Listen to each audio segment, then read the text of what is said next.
Love you, Lord, for your mercy never fails me. All my days I've been held in your hand. Morning and rain, till I lay my head, I will sing of the goodness of God. All my life you have been faithful. All my life you have been so good. With every breath that I am able, I will sing of the goodness of God. Of your voice, you have led me to the fire. Darkest night, you are close like no other. I know you as a father, I know you as a friend. I have lived in the goodness of God. All my life you have been faithful. All my life you have been so good. With every breath that I am able, I will sing of the goodness of God.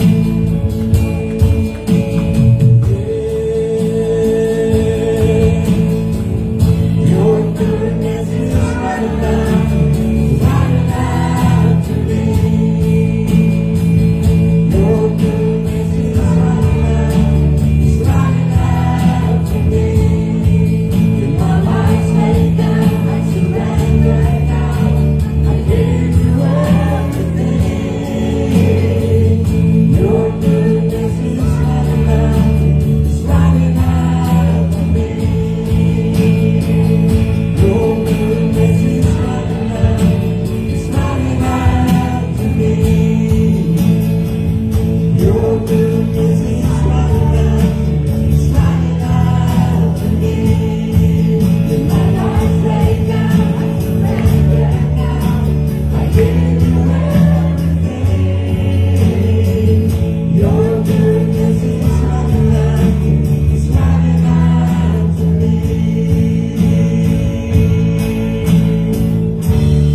All my life you have been faithful. All my life you have been so good. With every breath that I am able, I will sing of the goodness of God. All my life you have been faithful. All my life you have been so good. With every breath that I am able, I will sing of the goodness of God. I will sing of the goodness of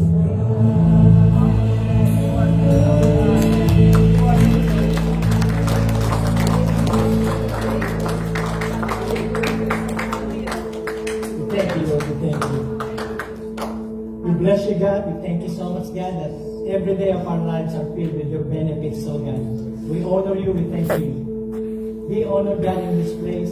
That's our desire, God.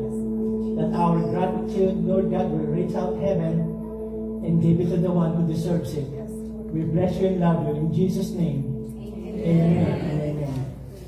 We may be seated, guys. Thank you.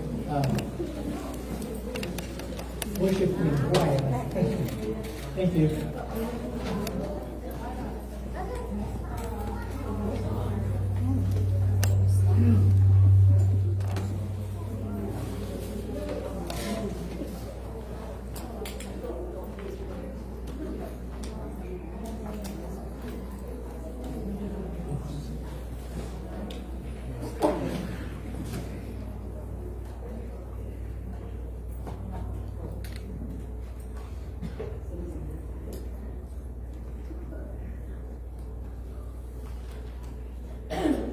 So I'd like to welcome our friends online. They've been faithful joining us every weekend here in Jacksonville. Thank you. Good afternoon, good morning, good evening, wherever you may be. So thank you so much for your faithfulness in joining us. May you be blessed as you join us. And thanks everyone in the room. Thank you so much. We have guests. Okay, so we have some guests, and I like the color I'm seeing. You know, color of fall and a color of Christmas. So that's good. Okay. Hello. Hi. There you go. That's a good thing. So the guy you're seeing is what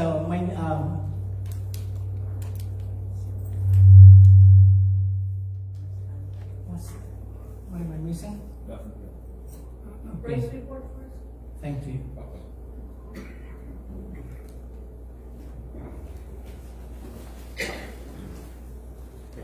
I'm good.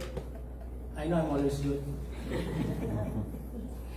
But anyway, the guy you're seeing on the screen is my uncle, Thomas Alva Edison. So he did not invent the light bulb, but he improved it. He improved on it to make it efficient.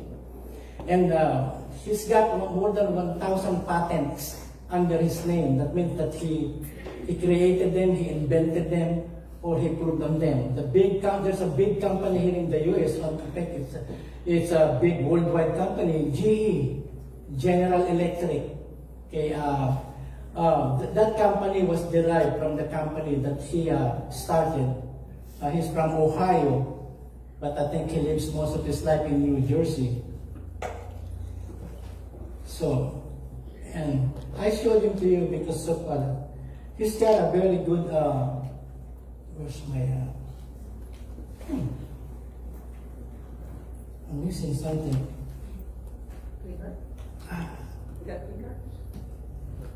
I know, my glasses, my reading glasses. Good. No, it's in the case, no. No, it's in the case in the brown case. I'm so sorry, guys. I had it in my hand. I don't know. I think Peter took it. I need it. No, doon sa may ano sa iba. May case dyan na blue, na brown. On the second one. There. Yeah. Thank you. Just give it to me. Thank you, Miss Imelda. Okay, now I can read. Okay, it was December of 1914, okay? And Thomas Edison's great laboratories in West Orange, New Jersey, were almost entirely destroyed by fire. In one night, Edison lost $2 million worth of equipment. So back then, 2 million is probably close to $500 million in our money today. But anyway, that's 1914. He lost, in one night, Edison lost $2 million worth of equipment and the record of much of his life's work. Edison's son, Charles, ran frantically about trying to find his dad and finally came upon him standing near the fire. His face in the glow, masaya siya, he's happy. Okay, and his white hair blown by the winter winds. He said, "My heart ached for my dad. He was no longer young and everything he was doing was being destroyed." And then he spotted me and he said to me, Edison told his son, "Where's your mom? Find her, bring her here." She has never seen anything like this, and she's never going to see anything like this again as long as she lives. And the next morning, walking around the charred or destroyed or burned embers of so many of his hopes and dreams, Thomas Edison mused or said, "There's great value." Look at this. This is what he said. After all of those things that he had worked for so many years, he said, "There's a great value in disaster. All our mistakes are burned up. Thank God we can start all over again." So a lot of people, you can see that you blame God or you blame somebody else, or you become bitter and sulk in one corner of your house to be, because you lost everything. But for Thomas Edison, he said, all our mistakes are burned up. Thank God we can start all over again. So it's gratitude. Gratitude is not dependent on your situation and circumstances. Okay? It depends on the one who is in you, and that God Himself, because gratitude is supernatural. Okay? We human beings, we are not inherently or normally grateful people. See? And at least once a year we are reminded to be thankful. Okay? But for us believers, it should not be a reminder, it should be a heart attitude. It should be 365 days every year. See? Remember, for every one thing that you are not grateful, you have 10 things that you can be thankful to God for. Right. Okay? And the same person who said this, I just put it there. Genius is 1% inspiration and 99% perspiration.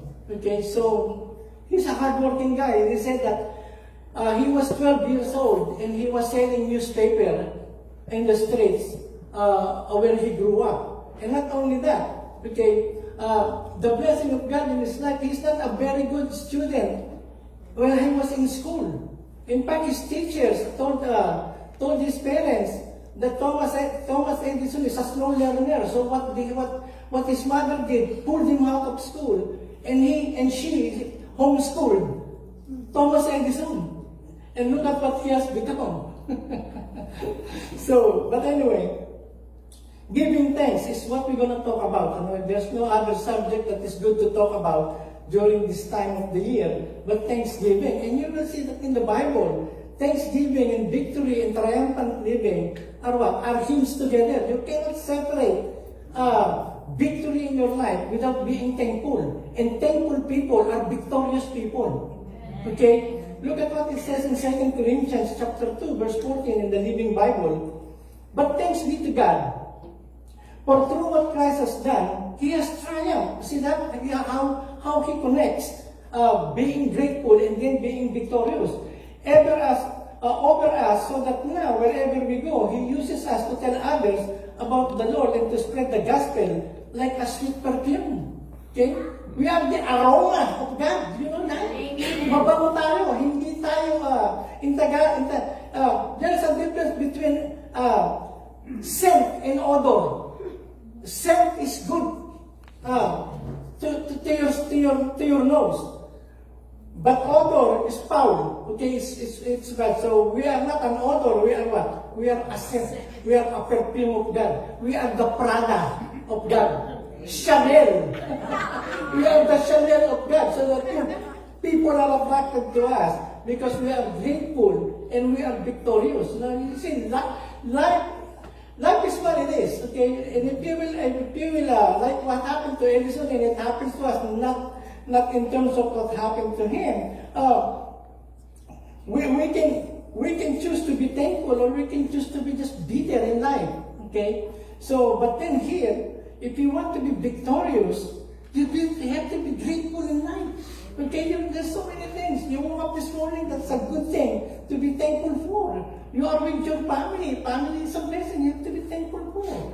Okay? Your blood pressure is 120/80. Be thankful. Some people, they have 200/150. Okay, but you're doing good. And look at another verse in Corinthians, also 15:57. How we thank God for all of this. Okay, if you read from verse 1, he listed a lot of things to be thankful for. He said, how we thank God for all of this. It is He who makes us what? Victorious through Jesus Christ, our Lord. Then again, see, there's that victory in Christ, and then there is that gratefulness because of His help or because of His intervention in our lives. So I will give you 5 principles that will be foundation of a good, a grateful, and thankful life all throughout our sojourn here on earth. Number 1 is, when you are controlled by the Spirit of God, thanksgiving is the result. So it's talking about believers. And we can read that in Ephesians. And do not get drunk with wine. Huwag kayong pangalamo sa alak. And do not get drunk with wine in which there is debauchery. Debauchery, it will make your life ruin, or it will destroy your life, reckless indiscretion. But be filled with the Spirit. You see, the way it is put on that statement, be filled with the Spirit, it is what? It is a command. That God wants us to be filled with the Spirit. Be filled with the Spirit is that you speak in tongues, you do miracles, and you do a lot of mysterious things. No. Be controlled by the Spirit. Do not be drunk with wine. It's so interesting that Paul make an analogy or a comparison of being drunk in wine and being filled with the Holy Spirit. Wine is a spirit. Do you know that? Look at that. Okay? So, that means that once a person is drunk, he has no more control of many of his senses. DUI. Okay? And another thing that you will notice when a person is drunk, they do a lot of things they will not do when they are sober. Do you know that? Some people are very quiet when they're normal. But once they get drunk, they become talkative. Okay? And some people, when they are not drunk, in their sober state or condition, they are what? They are stingy. But once they get drunk, they become generous. I grew up in a community where everybody is a drunkard. You know, in the community, in the neighborhood I grew up, if they don't have money to buy gin or the cheapest liquor, they drink rubbing alcohol. No, they put lemon calamansi in rubbing alcohol. It's in the green bottle. You remember, some of you? Okay, and it says there in the bottle for external use only. Alcohol is for external. But they even drink mouthwash. Do you know that your mouthwash has a content of alcohol? Yes. See, that's where I grew up. But when they get drunk, they talk banging. They talk banging, they will say, okay, I'm gonna get one more case. This is mine, okay, this is my trip, this is for me, okay? But normally, he will not do that. Okay? He will not do that. So, another thing that you will notice with drunk people is what? Keep on watching. See? The way they walk. It's interesting in the Bible. Walk according to the Spirit and not by the flesh. You see, this guy is controlled by the Spirit. And when Paul says, be filled by the Holy Spirit, let the Holy Spirit control your life.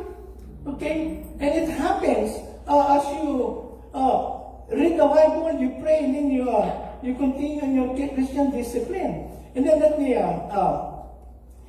in verse 18, we read that.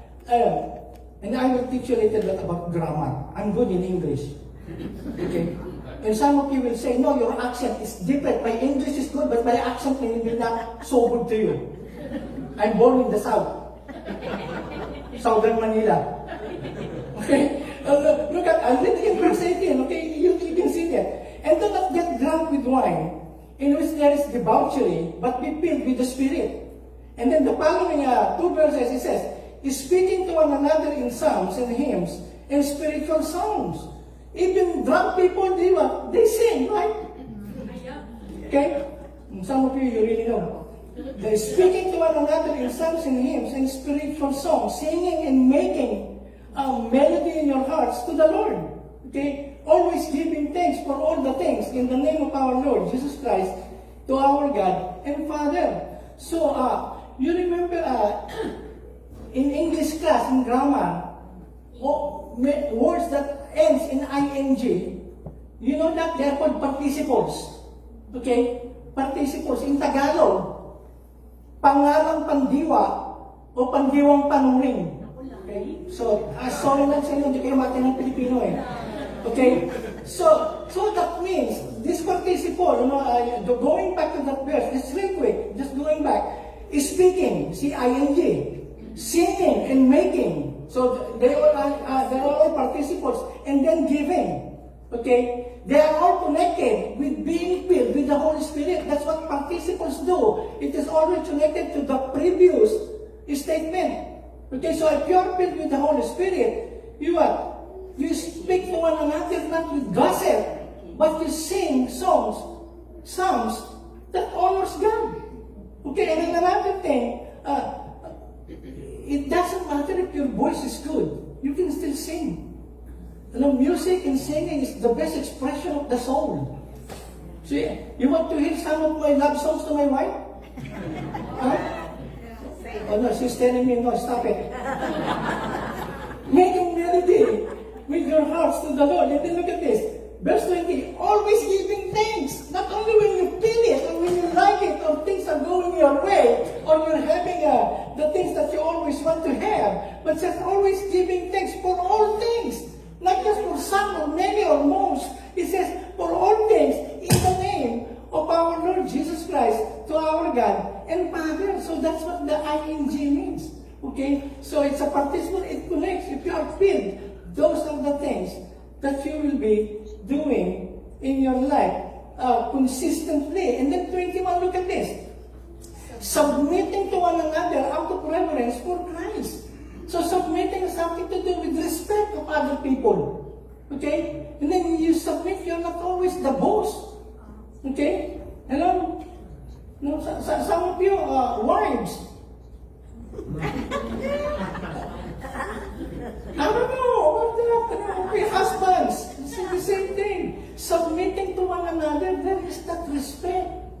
Okay? And then it's attached with thanksgiving. And then in Ephesians chapter 5, verse 20, always giving thanks for all things in the name of our Lord Jesus to our God and Father. So, one of the manifested or obvious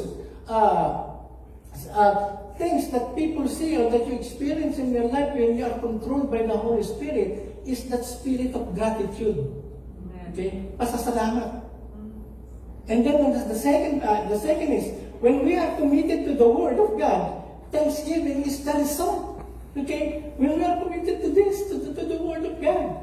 I'm always excited when I hear some subjects like this. Look at in Colossians chapter 3, verse 16 and 17. Remember what Christ taught, yung tinuro niya. And let His words enrich your lives. And let His words enrich your lives and make you wise. Who doesn't want to be wise? Okay? Teach them to each other and sing them out in songs and hymns and spiritual songs. Then again, he says, sing it out. Sing a joyfulness unto the Lord. Singing to the Lord with what? With thankful hearts. It does not only come from the mouth, but it comes from the heart. And the mouth speaks that good thing, which is thanksgiving. In 17, look at this. Whatever you do or say, so you're just listening there, okay? That you're doing something, okay?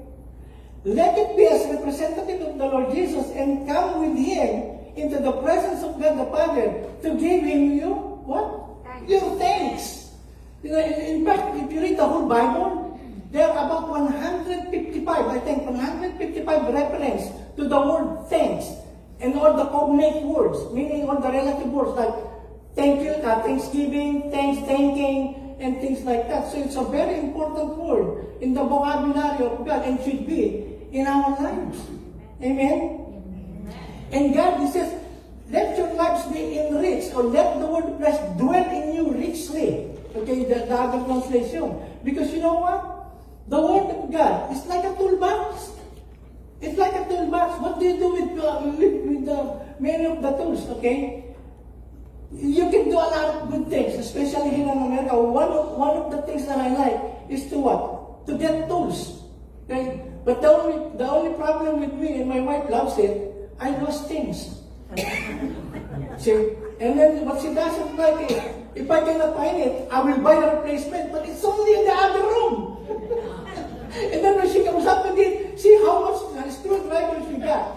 Okay? So God uses His Word as tools. Because all of us need a lot of fixing. Amen. See?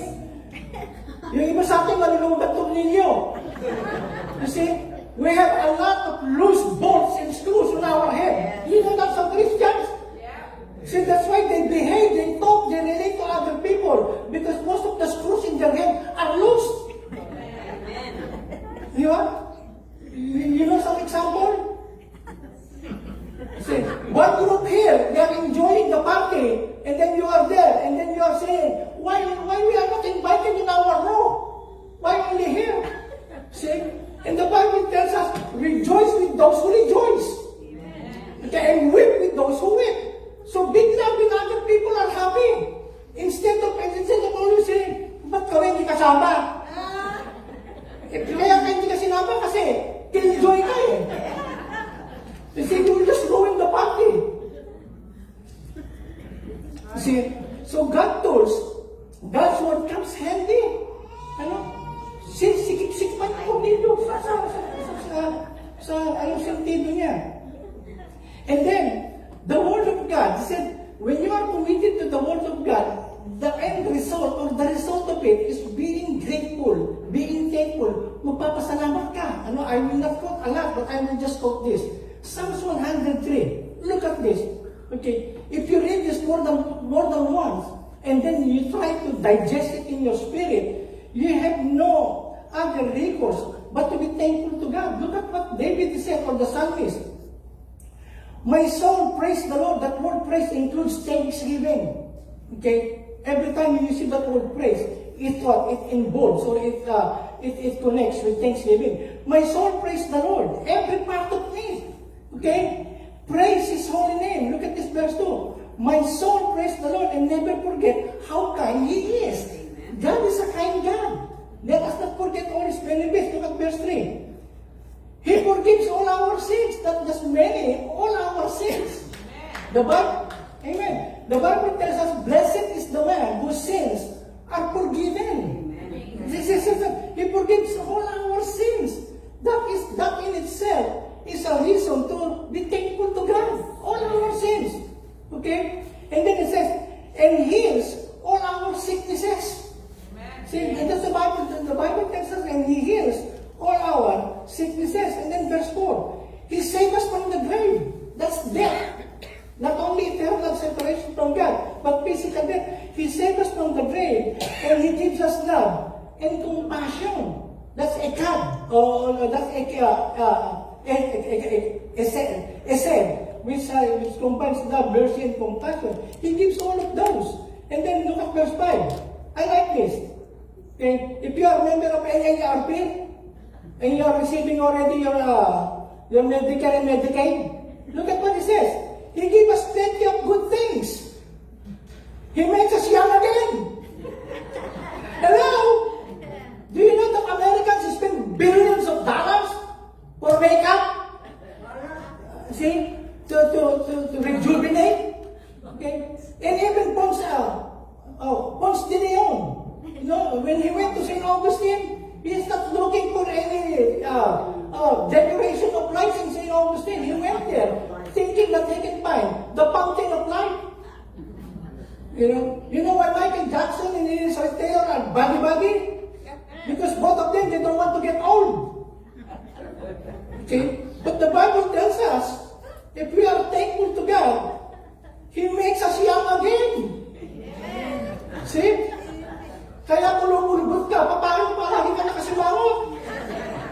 Hello? Hi! No? It only takes 14 muscles to smile, or even less, to smile. I see some of you now smiling. See? But it takes about 35 plus muscles to frown. See, have you seen people na mukhang purduroy? Hello? Bakaks ng bakaks! You see? But because they are not thankful to God, hello? Kita mga hilat sa noo, sa ilalim ng baka, dito. I'm sorry. You see, these are just blessing. I can go on and give you a word from the Bible to make us grateful to God. But he says, my soul, inuutosan kita, I'm talking to you. He says, because there are times that we are so down and we feel downcast that we cannot, we feel we don't, there's nothing to be thankful for.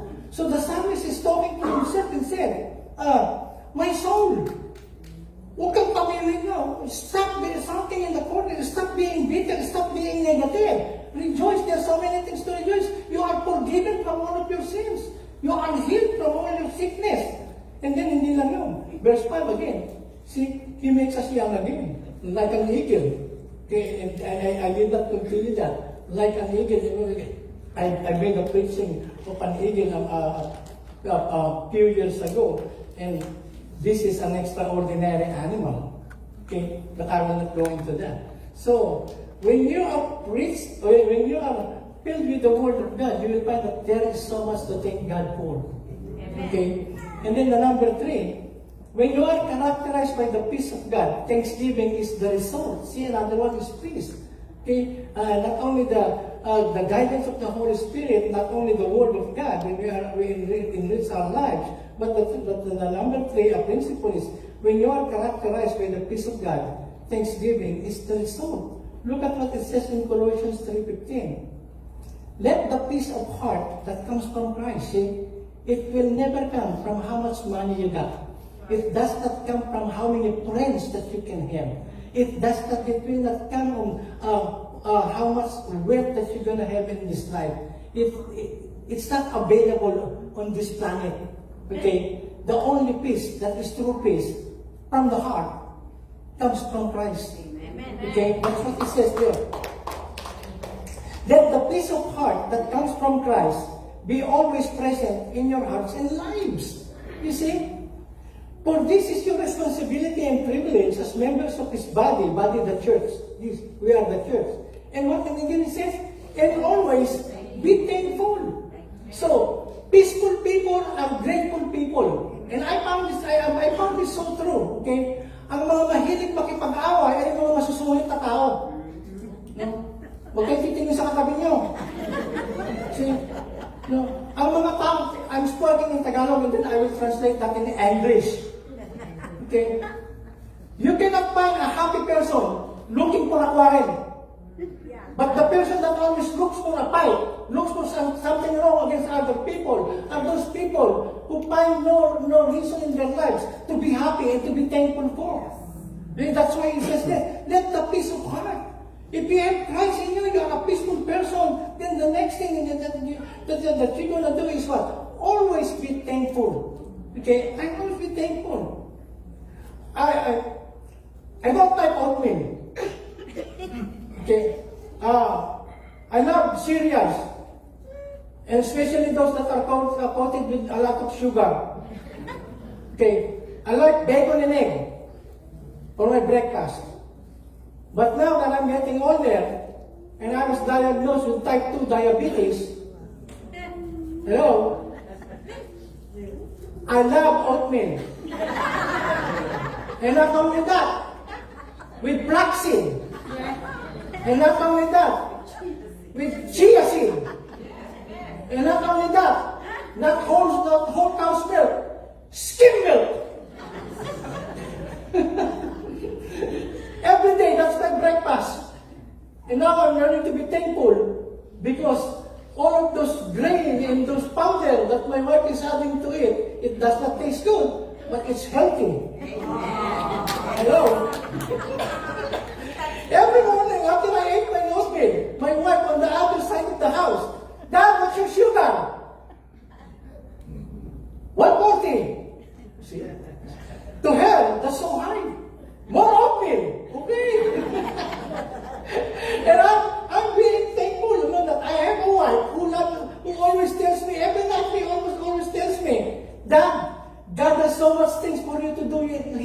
Lord, I want you to live longer. Eat oatmeal. You see, I'm thankful.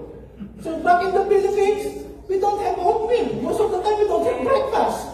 At least here, we got all those good things that is available to us, and those are all God's gift. But then again, there is the peace of God. Okay? Ang anak ng Diyos, hindi pa naaway. Okay? We don't instigate a quarrel, we don't instigate a fight. The Bible tells us, blessed are those who are blessed are the peacemakers, for they shall be called children of God. So if you're a troublemaker, then come to God. You are not a child of God. Okay? Number 4, when you're constantly in prayer, sinang prayer. He says, be filled with the Holy Spirit, be committed to the Word of God. And then the third one is the peace, let the peace of the Lord rule in your heart. And then the fourth one is, when you're constantly in prayer to God, thanksgiving is the result. See, look at what this is in Philippians. That is our favorite verse for most of us. He says, do not be anxious, do not worry. See, worry does not solve a single problem. Worry will make you sick. Okay, worry will just do a lot of bad things in your system. Okay, many people, they have what? They have ulcer because they worry a lot. See, kumakain na, nag-worry pa kung ano dessert. Masyadong spoiled. Do not be anxious about anything, but in everything, he says that, in everything, by prayer and supplication, with what? Thanksgiving. With thanksgiving. Okay, with thanksgiving. Let your request be made known to God. So I want to highlight that word, with. So what Paul is saying, or what God is telling us in this verse, do not worry about anything. It will not solve any problem. But in everything, he says, in everything that you can think of or encounter, by prayer, bring it to God in prayer and supplication. With what? With thanksgiving. You don't have the answer yet, but you are already thanking Him because He knows best when to give you the answer. Amen. See, and you always mix your request to God with thanksgiving because He knows the best for you. The Bible tells us God will never withhold any good thing from the righteous. If it is good for us, God will give it. See, and for that we say, with thanksgiving, every time we pray to God, we come to God, Lord, I'm thanking you. I'm thanking you, Lord. I do not know how you will answer this, when you're going to answer this, or how much more do I need to go through before you're going to answer it. But I'm thankful because I know everything works together for good, not for bad. Okay? Everything works together for good to those who love God and are called according to His purpose. So it works together for good. Just hang in there, man. Hang in there. Okay? So he says that be anxious about anything. Who likes to worry? I know people, they worry a lot. You know? Sometimes, I will not say it. I don't want to be in trouble. Okay, number 5. Okay, this is my last. When you're concerned with the plan of God, thanksgiving is the result. Okay, and that's the will of God, not the plan of God. Look at what it says in Thessalonians 5:18. In everything give thanks. Do we need to give thanks for cancer? For death in the family? For tragedy? For unemployment? For kids who doesn't listen to us parents? Or for kids, their parents doesn't listen to them? See? Look at this. In everything, give thanks. We are not thankful for cancer, but we are thankful that God has a plan that we do not know. We do not see the whole picture. God sees the whole picture. I remember, I will just make this an example, okay? I have a lot. My brother-in-law, Bibinia's oldest brother, they grew up in a barrio in the Philippines. They were poor. And then my wife, I think there's 7 of them, 7 siblings. Both of their mom and dad died at a very young age. So that's why Bibinia took the responsibility of being the mom of her siblings. Okay? And it's interesting, when she married me, I'm the youngest in the family. So sometimes she thinks I'm the youngest brother, What are you doing there? Open line. Okay, but anyway, they were put in the barrio. The barrio is a remote place in a town. But they were very poor. Okay, in fact, the only people who sustains them until they are grown up, until they are in college, are just their aunties. But because their parents are already deceased, they are already dead. Now their eldest brother went to Manila to put up a printing business. And he's very successful, he's making money. Okay, he's making money. And now, when Bibinia got saved, her brother will come to them and says, look at you guys, look at you. Okay, you said that you have God, that you are born again. But look at your life, you are poor. I don't go to church. I have money. I have my own business. I'm living in Manila. You know what happened to him the last few weeks of his life? He had a cancer here, a growth here in his brain. He got a brain cancer. There's nothing good to it. But you know what? That brain cancer, God used for him to kneel down and ask God for forgiveness. So few weeks of his life, because of that growth in that his wallet is already closed because of that lump in his forehead. He got saved. Because of that, God does not use cancer to touch people, you know. But then again, sometimes He has to use it to get attention of people. Okay, because they are ungrateful. You heard about the guy who was crossing the railroad. Okay, he was whistling crossing the railroad, and in the middle of the railroad track, one of his feet got stuck. You know those timber that they placed there. And then he's trying to pull it, but he can't. He's trying to pull it out to take it off, but it was too tight. He cannot pull it out. And so he can hear. I worked for CSX for 14 months, so I know the train. I know the railroad. Okay. So, but anyway, I know you know it too. But anyway, he was trying to pull one of his legs, and he cannot. And now he can hear. You know trains. They get at least 1 mile before the crossing, and they already blow their horn. So if you hear their whatever it is, okay, that means it is still a mile away, but it's traveling at a very fast speed. So he can hear the train is coming, and he can still pull it. He doesn't go to church, but then when he felt that he is in trouble, he looked up and says, God, please help me. Help me not to be run over by the train. And then now he can feel the vibration. He can feel that the track, the railroad track is only vibrating because it's getting close. And he says, God, please, I will go to church. Okay, if you will save me here. And lo and behold, he was able to pull it out. And then you know what he said? After he walked farther away from the train passed by, Lord, don't worry anymore. I pulled it out. You see? So sometimes we think we are so smart that we have things because we are smart. No, because God is gracious. We don't have anything in this life that we work so hard for that it becomes on us. It's all God's grace. Okay. If God will not give you good health and ability, who will hire you if you are always sick? Okay, so who give you the health? So in everything give thanks.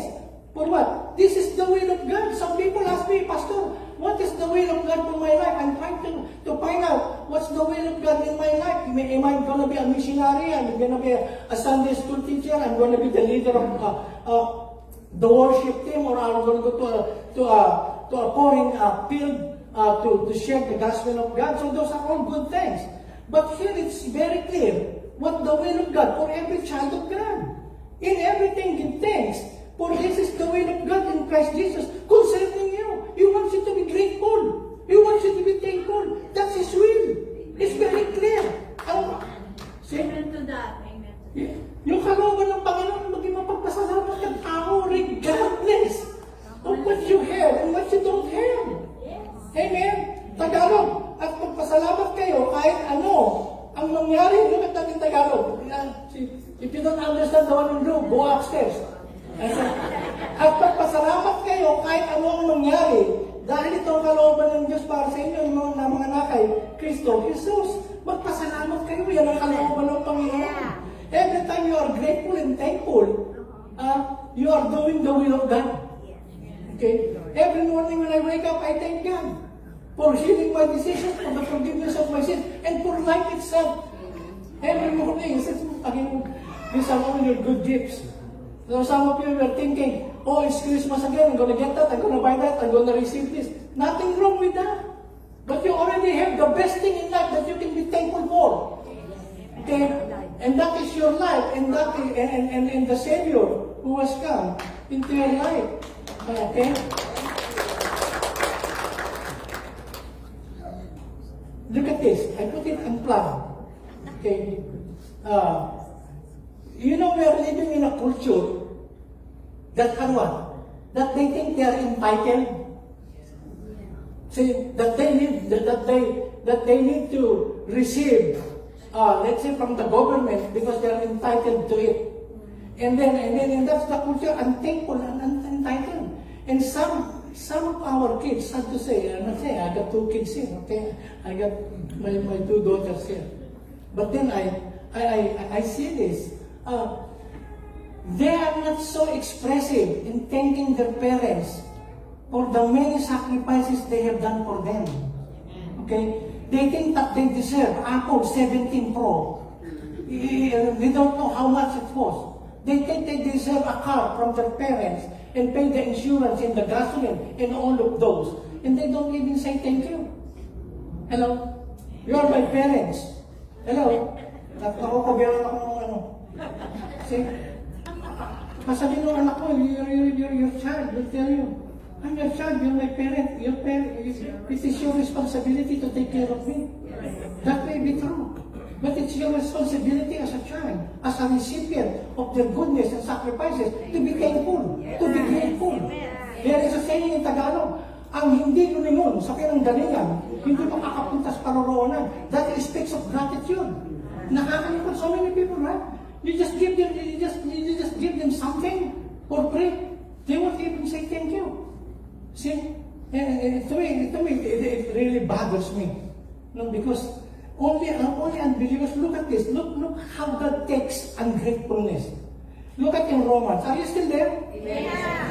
Think of it. For although they knew God, in chapter 1 of Romans, kilala nilang Panginoon. For although they knew God, they did not honor Him as God. Hindi nila pinarangalan bilang Diyos or give thanks to Him. See, they knew God is a good God. He's a kind God. See, but they did not give thanks to Him. What happened when people are ungrateful? Look at the following statements. But they became futile. Okay? If you are in Britain, that's futile. If you're in America, that's futile. Hello? Kung hindi mo pa rin alam yun, walang silbi. Okay? See, but they become futile in their thinking, and their foolish hearts were darkened. See, that's all the cause of trouble among people. They think bad. They think corruptly with their minds and with their actions. Because what? They know God and they are not thankful to God. Claiming to be wise. They think they are smart when they are living an ungrateful life. They have become fools. They became fools. Nagmamarunong sila, pero lumilitaw na sila yung mga mamamang. Look at this.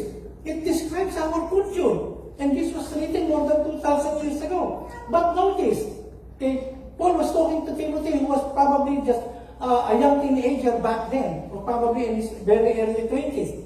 But notice that in the last days, difficult times will come. For men will be lovers of themselves, lovers of themselves, selfish, narcissists, lovers of money, boasters, proud, blasphemers, disobedient to parents, unthankful, unholy. You see, look at it, there are all relatives of being ungrateful, being unthankful. And we are what? We are living in that culture, but as a Christian, raise your children to be grateful individuals. Not only because they have the best that you can give them, but let them be thankful. First, that they have a family. That compared to a lot of other families, they are what? They are in a better condition. Teach them to be thankful. Son, I'm not giving you all this luxury in life. just for you to be a brat. Okay? I'm telling you this so that you too will learn how to be generous and how to be grateful. I'm not saying that you repay us with everything that's spent on your education, on your growing up. What we are just after, just at least acknowledge our sacrifices, our difficulties. Okay? So, and then when they know that, they will be better people. We will all long be dead and gone, parents. But if we have taught our children to be thankful, for sure, they will be good people. Okay? So it says, I'm thankful. And then in Philippians, look at this, I like this. I thank my God in all my remembrance of you. He was talking about the Philippian Christians. Always in every prayer of mine, for you all, making my prayer with joy. You see, I thank God. Paul said, I thank God for in all my remembrance of you. You know why he is thankful? Because he doesn't remember the bad things that he experienced with them. The only thing that he remember are the good things. Okay? The good things overshadow the bad things. He said, I thank my God in all my remembrance of you. If you read the Bible, especially the New Testament, among the churches that Paul visited and wrote letters to, the Philippian church is the least problematic. The most problematic are the Corinthians. Okay, you can read it. But he's very proud of these believers that he started with Lydia. You remember Lydia? The lady we studied last Sunday? It's not because the Philippian church are perfect. Look at this. Read this. This is second chapter of our second verse. And Paul said, and now I want to plead with those two dear women, Eudaias and Syntyche. Please, with the Lord's help, quarrel no more. Be friends again. See, even the best church can experience quarreling among members. Hello? You see, yung mga nag-aaway, kung sino namang gwapo, yung pag-awayan na, alam ko na eh. Look at it. Sabi niya sa Tagalog, nakikiusap ako kina Euodia at Syntyche na magkasundo na sila bilang magkapatid sa Panginoon. You see, sometimes we allow our differences, our preferences to create barrier, to create chaos, to create misunderstanding, to create fight. When they are what? When they are minute, they are what? It's not even worthy of being concerned about. See, it's interesting in the Bible. Paul did not tell us the reason for quarreling. Sometimes it is good that you do not know the details. Sometimes your friends will come to you, I am not in good terms with that person. I am not in good terms with that family member. Okay, if they come to you, you just pray. Stop being nosy. Ano ba talaga? Ano ba nangyari? Ano ba sinabi niya? Kailan ba nangyari yan? No? See, he did not. Because it's not important. What he is saying, come them together. You are brothers and sisters in the Lord, or you are sisters in the Lord. Stop quarreling. You know what? When I read this, I preached on this so many times. Right? Paul did not. These are all elders in the church. These are not newcomers. Okay, if you read verse 3 and verse 4, these are the people who helped Paul in the ministry in Philippi or in Philippi. Okay, so these two ladies, they are the elders in their church. They are the main leaders in their church. So when I was reading that, you know what I'm thinking? I'm thinking these two ladies, they are in charge of the food ministry. So they are the one in charge. Si Euodias nagbabalot na, nagsasharon na, hindi pa kumakain yung mga tao. And nai-engage si Syntyche, ay ako rin, balutan mo. So in English, you see, they're probably the caretaker or the leader in the food distribution. So Euodias probably is already saving to take home. They haven't started distributing the food yet. And Syntyche, she's not so comfortable with that because she too wants to take home some. And they quarreling. Are you still there? That's the Bible according to me. Okay? But what I'm telling you, that even in a church, is small like this, or any size, there will always be people who will not be in good terms. You see? And you become a loser if you isolate yourself because there are people who doesn't conform to your wants and likes. See?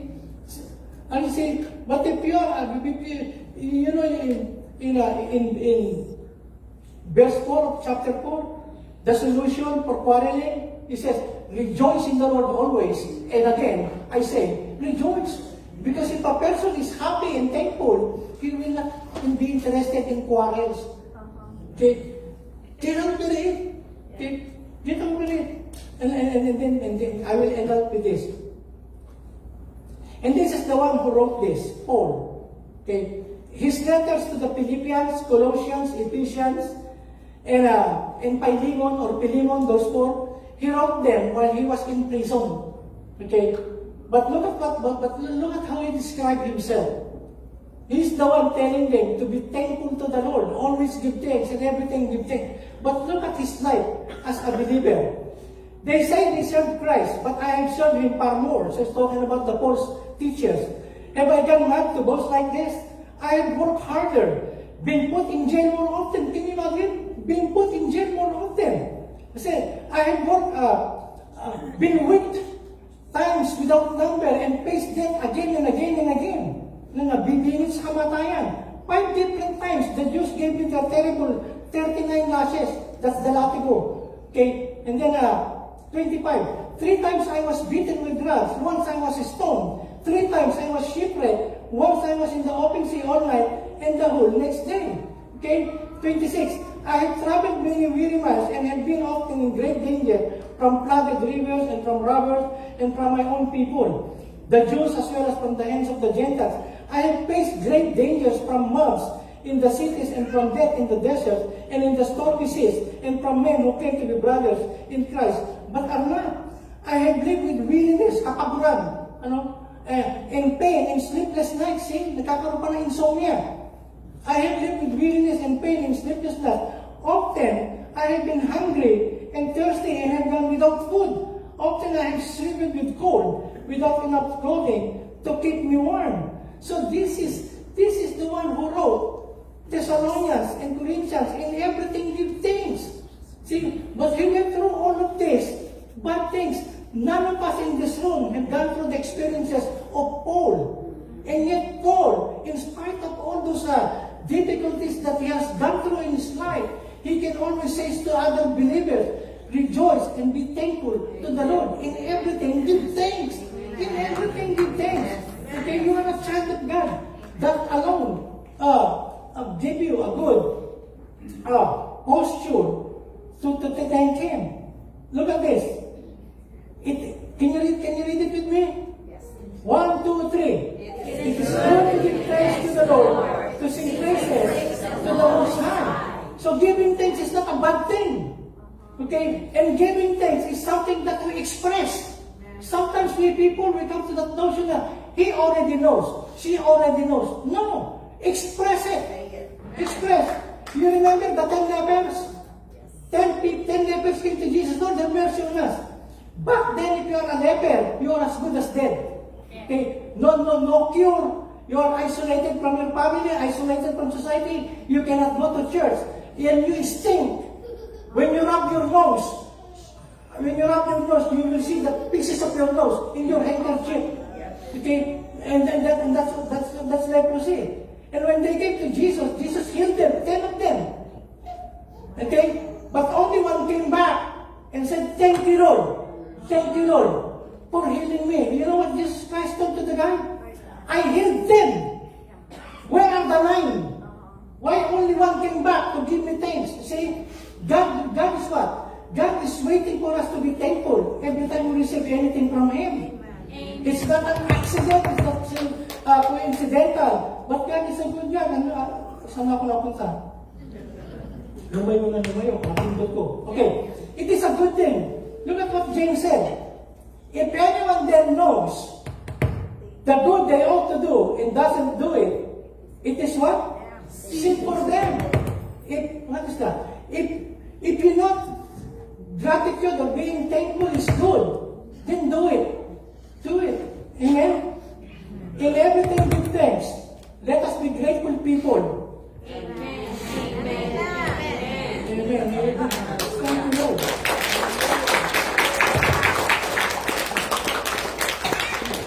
Hallelujah.